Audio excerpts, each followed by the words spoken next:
우리를 사랑하셔서 이 세상 많은 사랑 가운데에 특별히 선별하여 하나님의 백성으로 하나님의 자녀로 삼아주신 것 감사합니다.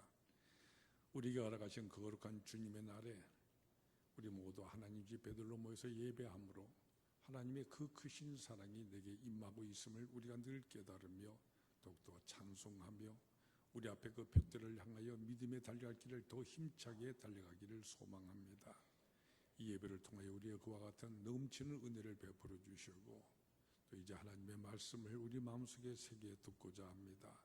주 성령께서 진히 감화 감동으로 우리에게 말씀하시며 역사하여 주시옵소서. 예수님 거룩하신 이름으로 기도드리옵나이다. 아멘. 우리 모두가 보면서 잘 알고 있다시피 이 세상에는 참으로 많은 종교들이 있습니다. 그런데 그 모든 종교들과 지금 우리가 믿고 있는 이 기독교의 신앙은 어떤 면에 있어서 구별이 된다고 여러분은 생각을 하십니까? 이렇게 말하는 분들이 있습니다. 종교라고 하는 것은 결국은 다 같은 것이다. 우리 모두가 착하게 살고 진실하게 살아야 한다고 같이 가르치고 있는 것이니까 결국은 다 같은 것이지 않느냐 이렇게 말하는 것이죠. 그래서 종교다원주의를 주장하는 이 같은 사람들도 있습니다. 여러분은 어떻게 생각하십니까? 우리 종교로 우리 기독교도 하나의 종교 그들과 똑같다고 생각하십니까? 만약 다른다고 한다면 어떤 면에 있어서 다르다고 여러분은 생각을 하십니까? 오늘 같이 시험 본문 말씀해 보면은 바로 우리 기독교의 신앙이 다른 모든 종교들과 구별되어지는 특징이 거기 나타나고 있습니다. 그것은 바로 하나님께서 우리를 사랑하신다 하는 바로 이 사실인 것입니다. 오늘 본문 1절은 이렇게 말씀하고 있지 않습니까? 그러므로 사랑을 받는 자녀같이 너희는 하나님을 본받는 자가 되고 그리스도께서 너희를 사랑하신 것 같이 너희도 사랑 가운데서 행하라. 사랑을 받는 자녀같이 너희는 바로 하나님의 사랑을 자녀다 이렇게 말씀을 하십니다. 바로 이것이 우리 기독교가 다른 이 세상의 모든 종교들과 구별되어지는 특징인 것입니다. 물론 우리 기독교 신앙 속에서도 윤리에 대해서 말하고 있습니다. 오늘 본문 말씀에도 여러분이 보시는 바와 같이 우리 그리스도인들이 이 세상을 살아가는 동안에 어떻게 행해야 할 것인가, 어떤 것을 하지 말아야 할 것인가 이런 것들에 대해서 말씀하고 있는 것을 우리 보게 됩니다. 이것만 본다고 한다면은 다른 모든 종교들과 같이 윤리를 말하고 있는 것이기 때문에 결국은 종교는 다 같은 것이다 이렇게 말씀하실런지도 모릅니다. 그러나 여러분 이 말씀을 하는 데 있어서 바로 그 전제가 근본적으로 다른 모든 종교들과 다르다 하는 이것부터 분명히 깨달으셔야 됩니다. 여러분이 주위에서 보고 있고 알고 있는 다른 모든 종교들의 경우를 보세요. 이 세상의 모든 종교들 모두 다가 한결같이 너희가 참으로 착하게 살고 선행을 행하고 열심히 지성을 드리면은 참으로 잘 섬기면은 복을 준다 이렇게 말을 하고 있습니다. 그래서 바로 그 복을 받기 위하여서 열심히 빌고 지성을 드리고 또 빌고 그러고들 하고 있지 않습니까? 새벽같이 일어나서 정화서 같은 걸 떠놓고 열심히 빌고요 10걸음을 걸어가다가 그 자리에 엎드려서 절을 하고 다시 일어나서 10걸음을 가다가 또다시 엎드려 절을 하고 이렇게 계속 절을 하는 이 같은 행진을 하면서 고행을 하는 이 같은 사람들도 있습니다. 또 허리가 부러지도록 1000번씩이나 돌부처 앞에서 엎드려 절을 하면서 정성을 드리고요. 그렇게 하면서도 나의 이 정성이 혹 부족하여서 복을 받지 못하게 될까 전전긍긍하는 것이 바로 이 세상의 종교들의 같은 모습인 것입니다.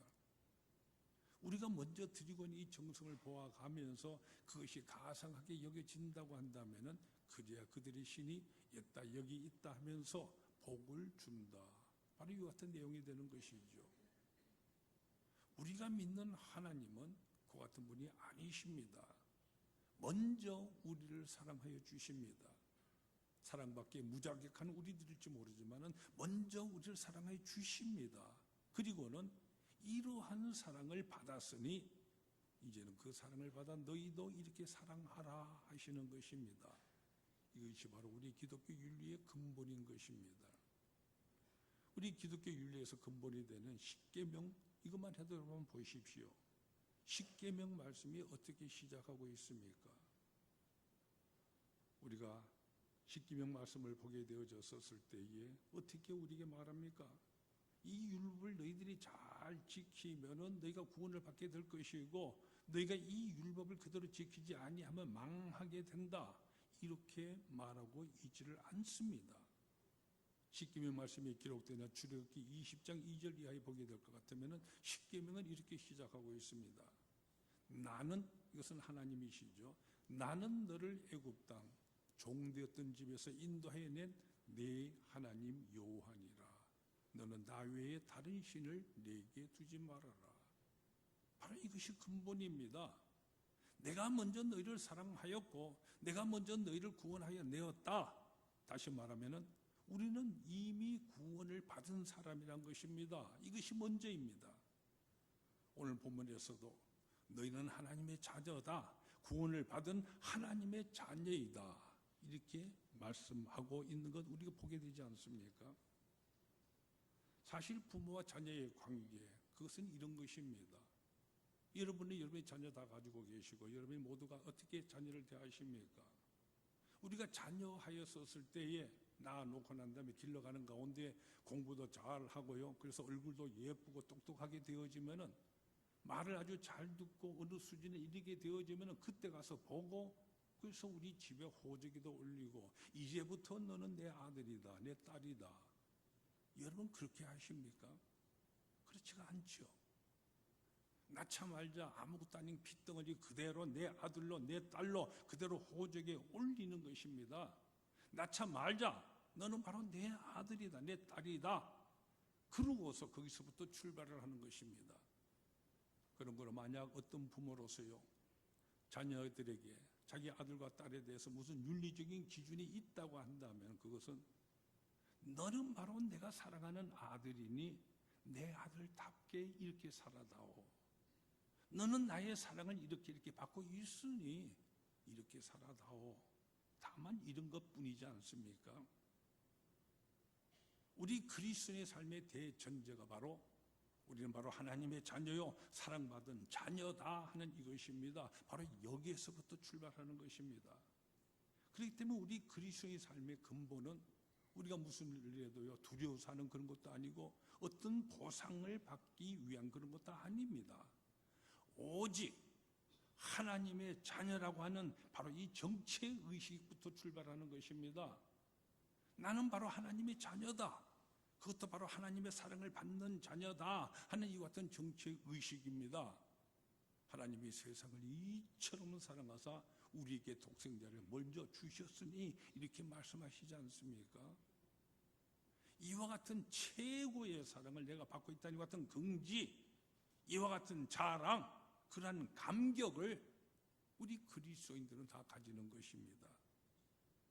그러면 이와 같은 감격이 내게 있었을 때 그 감격 속에서 우리는 어떻게 살아가야 마땅할 것입니까?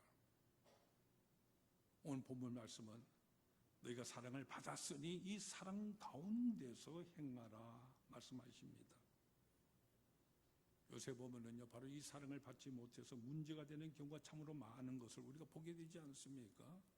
우리의 마음을 아프게 하고요 사회적으로 문제를 일으키는 것 같은 사람들이 너무나도 많이 있습니다. 막가판이 지준판이 이 같은 것들도 있었죠. 집에다 불을 지르는 이 같은 아이들도 있고요. 참으로 병에 누워있는 남편을 몽둥이로 때려 죽이는 이 같은 아내도 있습니다. 평생 그동안에 매를 맞으면서 살아온 이것이 너무나도 억울하고 그 속에 한이 맺혀서 있어서 말이죠. 이들에게는 하나의 공통점이 있습니다.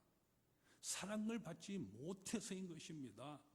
다 사랑의 결핍증에서부터 야기되는 것입니다. 사랑의 결핍증 하면은 여기 대표적인 사례로 꼽히는 사람이 있습니다.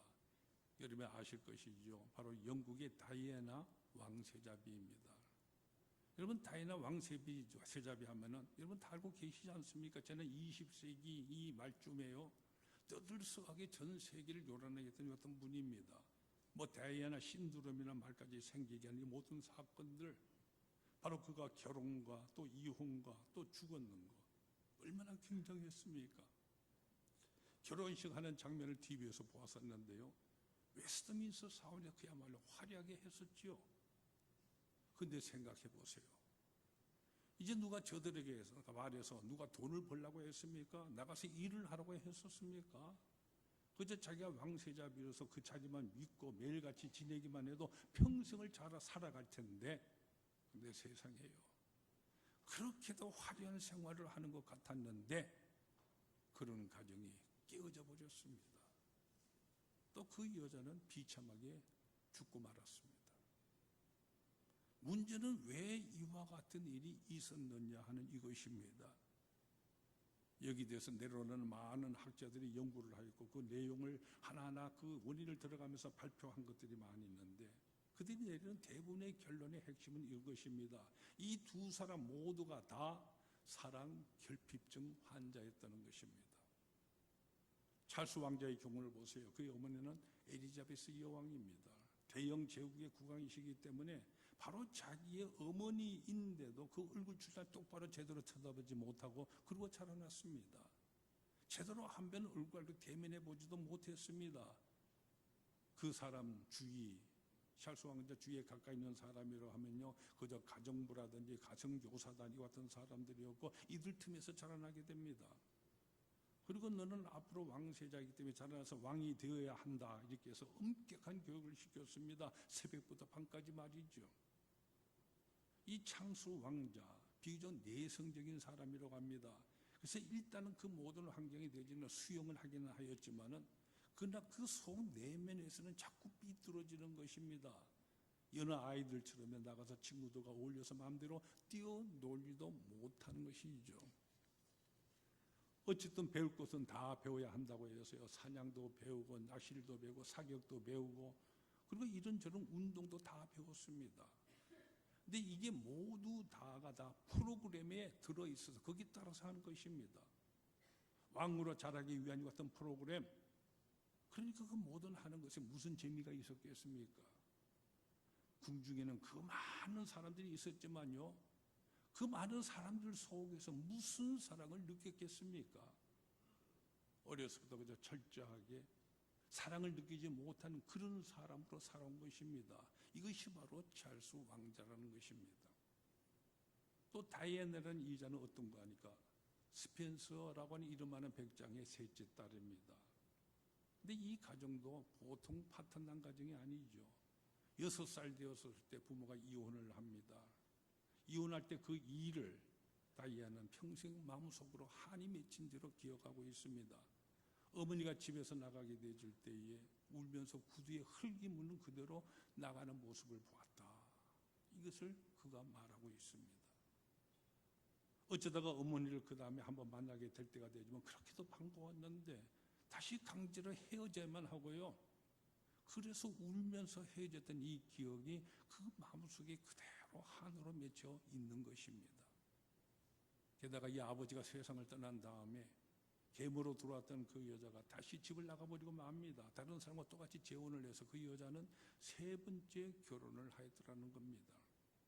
여러분 생각해 보세요. 이렇게 이상한 가정에서 자라난 이 같은 사람, 이 둘이 서로가 만났습니다. 사랑 결핍증.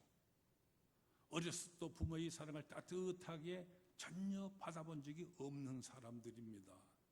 이제 서로가 만나서 어떤 일로 해서 서로가 결혼하게 되었습니다.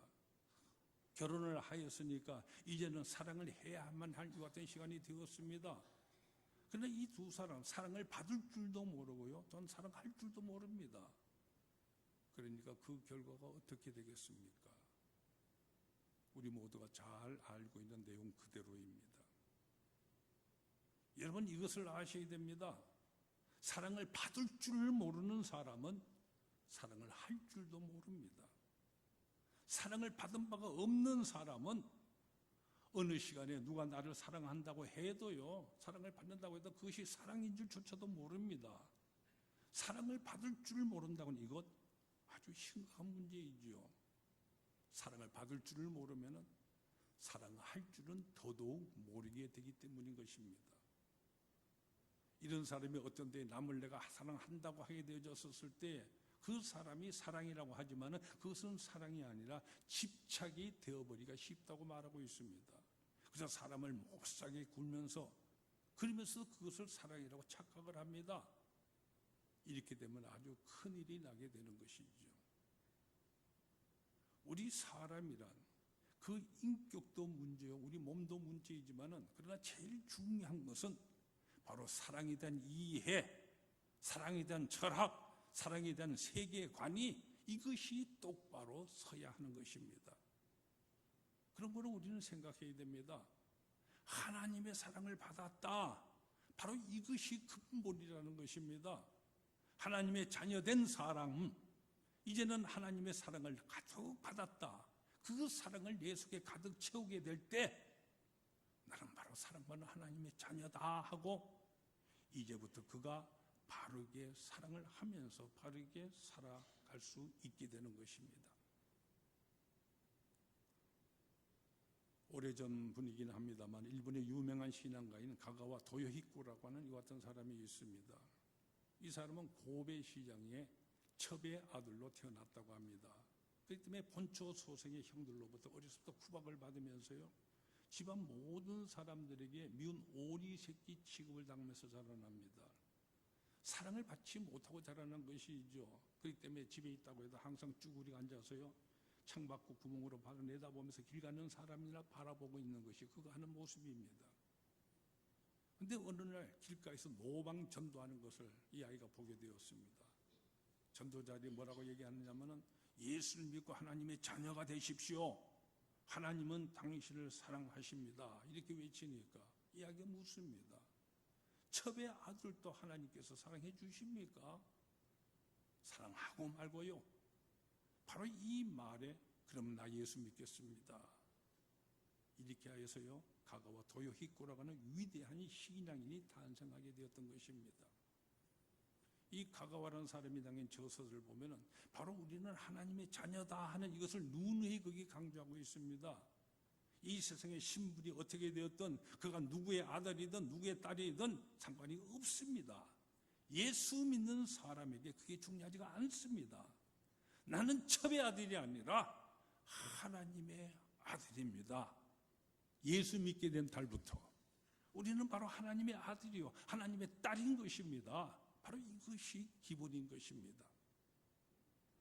이렇게 그 하나님의 사랑을 깊이 알아서 내가 하나님의 자녀다 하는 이것이 내게 확증이 되어졌을 때 그 다음에야 우리가 뭐 사랑이든지 인내든지 봉사든지 전도도 하게 되는 것입니다.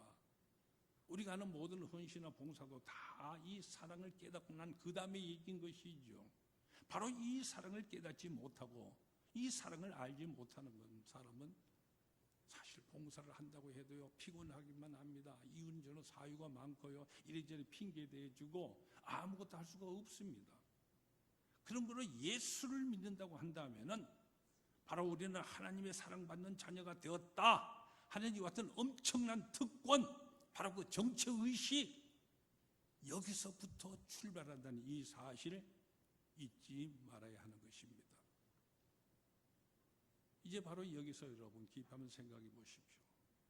하나님은 아버지, 나는 그의 자녀입니다. 그러면은 자녀로서 어떻게 해야 마땅한 것입니까? 바로 아버지를 본받아야 하는 것이죠. 그래서 오늘 본문에 이렇게 말씀을 합니다. 하나님을 본받는 자가 되라. 그 아버지의 그 아들이라면 닮게 되어 있지 않습니까? 유전자를 받았으니까요 육체적으로 닮았지요. 얼굴도 닮고요 하는 모든 억양이라든지 말투도 닮았고요. 근데 단지 이와 같은 외양과 육체적으로만 닮고 정신적으로는 닮지 않는다고 한다면 어떻게 되겠습니까? 이것은 큰 문제가 됩니다. 잘못된 것이죠. 자식이라고 한다면 의식적으로 본받는 것입니다. 여러분 아이들 보세요. 아이들이 어려서부터요 아빠처럼 그대로 흉내내며 따라하지 않습니까? 당연히 본받게 되는 것입니다. 손가락도 닮고 발가락도 닮고 얼굴도 닮았는데 그런데 이 마음이 안 닮았다고 한다면 어떻게 됩니까? 몸은 그 집안에서 태어났는데 생각은 영 별도입니다. 그러면 그때 가서 부모가 뭐라고 말하게 됩니까? 저거는 내 자식이 아니다 그러죠. 이렇게 되는 것입니다. 하나님의 자녀는 하나님을 닮아야 합니다. 당연한 일입니다. 옛날로 말하면은 바로 부모의 유산을 이어받아야 그 자녀인 것입니다. 유산이라 하니 이건요, 여러분 재산만을 말하는 것이 아닙니다. 그 부모의 모든 신앙이라든지 사상이라든지 이 모든 것을 물려받아야 하는 것이고요. 부모의 생활 철학을 물려받고 이어가야, 전통을 이어가야 바로 그 자녀인 것입니다. 여기서 떠나면 어떻게 됩니까?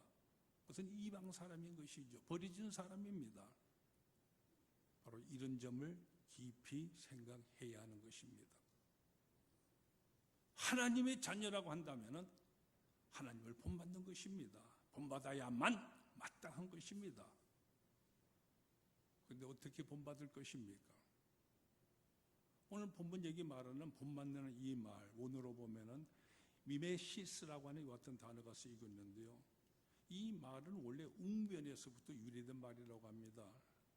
웅변을 잘 하려고 하면은요, 웅변을 잘 하는 사람을 본받음으로써 나 또한 잘 하게 되어지는데, 바로 여기서 유래되진 단어라는 것입니다. 웅변을 우리가 배우게 될 때는 세 가지 원리가 있다고 말을 합니다. 첫째가 뭐냐 하면은 내가 본받아 배우고자 하는 그 사람을 먼저 마음에서부터 존경을 해야 한다는 것입니다. 그분의 뜻을 먼저 잘 이해해야만 본받을 수가 있는 것이죠. 그와 나의 생각이 달라지면은 영 본받아지지가 않습니다. 먼저 존경부터 해야 하는 것입니다. 그 다음은 모방하는 것이라고 말합니다. 이미테이트, 따라하는 것. 이것이 바로 기본입니다. 그런데 이와 같은 모방하는 과정을 거치지 않고 그저 비약하려고만 합니다. 이런 사람이 요즘 많지요. 그러니까 엉터리가 되어버리고 마는 것입니다. 운동하는 사람들도 보십시오. 가령 골프 같은 거, 저는 골프채도 만져본 적이 없어서 잘 모릅니다만은 듣는 말이 하면 골프에서 폼한 이것이 제일 중요하다고 말하지 않습니까? 그 때문에 처음에는 좀 못 친다고 할지라도요, 잘하는 사람을 앞에다 놓고 그를 본받아야만, 흉내를 내야만 바로 이것이 잘 배워나가게 되어진다, 발전한다고 그럽니다. 근데 나 혼자 독자적으로 한다, 처음에 쳤더니 어떻게 호흡이 잘 들어가고 잘 맞다고 해서 계속 자기 식대로 계속 해야 된다고 한다면은 평생 엉터리 같은 그 모양에서 벗어나지를 못하게 되는 것이죠. 그러니까 바른 지도를 받지 않고 그저 자기 뜻대로 자기 소신대로 산다고 하는 이것은 참으로 답답한 일인 것입니다. 근데 이런 사람의 게다가 열심을 낸다고 해서요, 부지런을 거기에서 떤다고 한다면은 아주 그런 사람은 구제불능이 되어버리고 마는 것입니다. 겸손하게 먼저 본받아 배워야 합니다. 모범을 따라서 하는 것. 그리고 세 번째로는 연습하는 것이라고 말을 합니다. practice.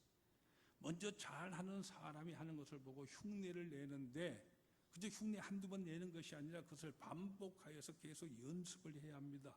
그래서 100번이고 1000번이고 반복해서 철저히 내게 익숙해질 때까지 연습을 하는 것입니다. 바로 이것이 본받는다 하는 말인 것입니다. 우리의 신앙에 있어도 여러분 마찬가지인 것입니다. 하나님을 본받으라 하십니다. 본받으라. 그러니까 무엇을 말씀하시는 것입니까? 먼저 하나님을 사랑하고 존경하고 하나님을 우러러보고 하나님을 공경하고 하나님의 뜻이 옳다고 전적으로 인정부터 합니다. 하나님을 사랑하는 그 마음이 내게 있습니다. 그러면 벌써 절반은 본받는 것이 됩니다. 그런 다음에는 우리 주님 그리스도로 우리가 모방하는 것이죠. 그의 말씀을 따라서 살아가는 것입니다. 메사의 예수님께서 이와 같은 경우에는 어떻게 하셨을까 하면서 예수님께서 이렇게 하셨을 것이다, 성경을 통해 보여주신 그 모습 그대로 우리가 모방하는 것입니다. 그리고 세 번째로 우리 또한 그 모든 것들을 실천해 나가는 것입니다. 프랙티스. 우리의 신앙, 성경 말씀 그대로 생활에 옮겨 나갈 때에 더욱 깊이 하나님의 뜻을 알게 되는 것입니다. 그래서 오늘 본문 말씀은 우리에게 이렇게 말씀을 하십니다. 하나님을 본받는 자가 되라. 그리고 이어서 구체적으로 말씀하시기를 그리스도께서 너희를 사랑하신 것 같이 하시면서 그리스도를 닮으라고 말씀을 하십니다. 하나님을 닮는 원리가 바로 이것인 것입니다. 그리스도께서 우리에게 보여주신 바로 그 사랑을 닮는 것이라는 말입니다. 요한복음 13장 34절에 보면은 새 계명을 너희에게 주노니 서로 사랑하라. 내가 너희를 사랑한 것 같이 너희도 서로 사랑하라 말씀하십니다. 그냥 우리더러 사랑하라 하시는 것이 아닙니다.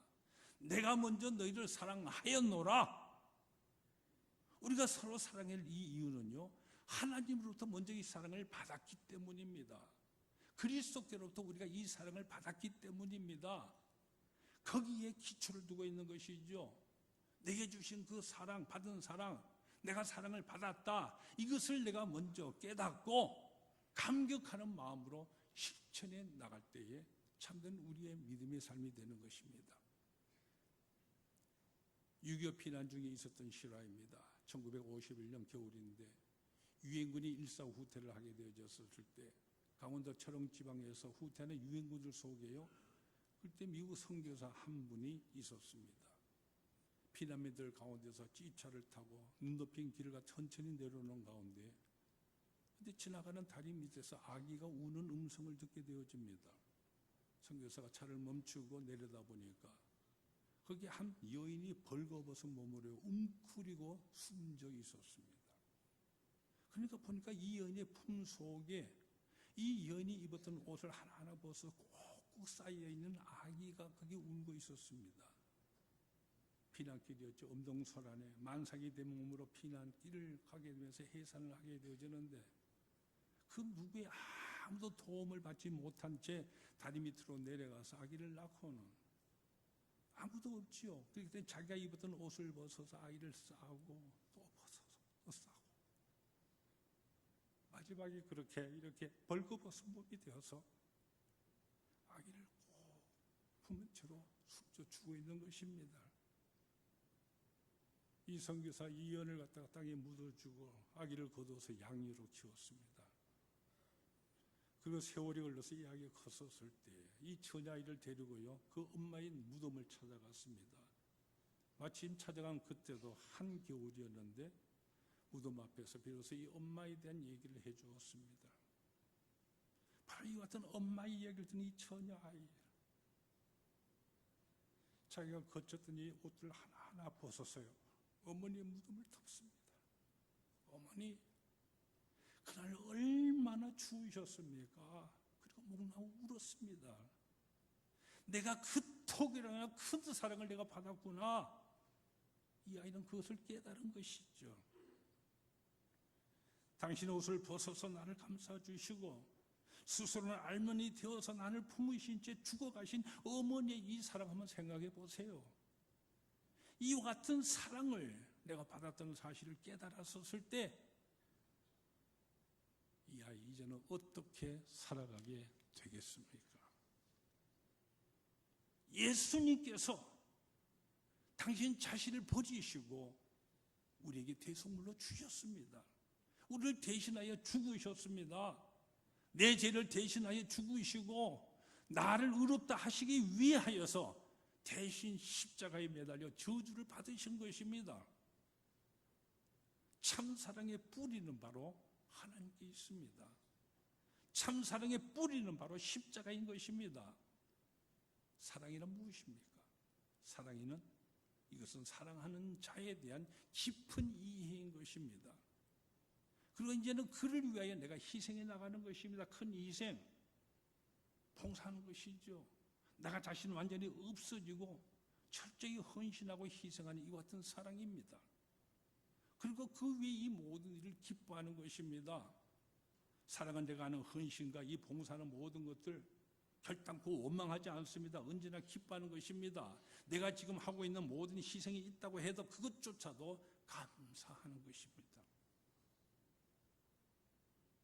오늘 본문 말씀에 그리스도께서 너희를 사랑하신 것 같이 너희도 사랑 가운데서 행하라 말씀하십니다. 그는 우리를 위하여 자신을 버리사 향기로운 제물과 희생 제물로 하나님께 드리셨습니다. 부리셨느니라. 바로 이 사랑을 깨달을 때 우리 그리스도인은 자기 자신, 오늘 우리가 조금 뭐 희생한 것이 있다고 해도 그거 아무것도 아닌 것입니다. 내가 내 이 모든 것을 자연스럽고 당연히 해야 할 일이라고 생각하게 되어지고, 오히려 하는 그것을 더욱더 기쁘게 여기면서 더욱더 하게 되는 것입니다. 그리스도인은 누구입니까? 그리스도는 바로 이 사랑을 깨달은 사람입니다. 이 사랑을 깨달았으니, 그러니 이제는 우리가 어떻게 할 것입니까? 이런 곰곰이 한번 생각해 보세요. 그 어머니의 사랑을 깨달은 그 아이가 다음부터 어떻게 살아갔겠습니까? 사랑하는 베들레 성도 여러분, 우리 그리스도는 바로 하나님의 사랑에 근거하고 있고요, 그 사랑에 충만해서 살아가는 사람들인 것입니다.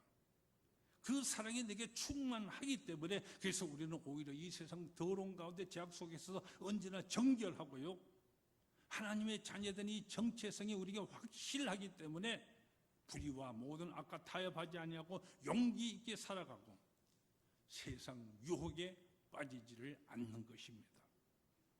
우리는 하나님의 이 사랑을 받는 자녀입니다. 그래서 아버지 하나님을 더욱더 우리가 본받으며 그리스도께서 우리를 사랑하신 것 같이 사랑 가운데서 행하며 살아가게 되는 것입니다. 이것이 바로 여러분과 저 우리 그리스도인의 모습인 것입니다. 오늘 본문에서 주시는 말씀 우리 마음속에 더욱더 깊이 새기시기를 바랍니다.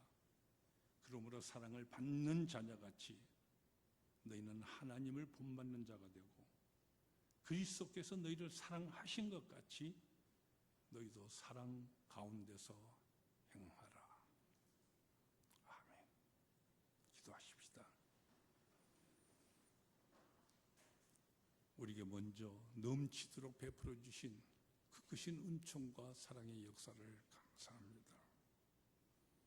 우리 마음에 모든 완악한 것들 다 성령께서 그 불로 태워 없이해 주시고, 그 사랑이 내게 넘치고 있음을 늘 깨달아서 감격하게 해주시고, 그 감격으로 우리가 더욱더 하나님을 본받아서 우리 주님께서 우리에게 보이신 모범 그대로 사랑 가운데서 행하며 살아가는 우리 되도록 더욱 충만의 은혜를 다하여 주시옵소서. 예수님 이름으로 기도하옵나이다.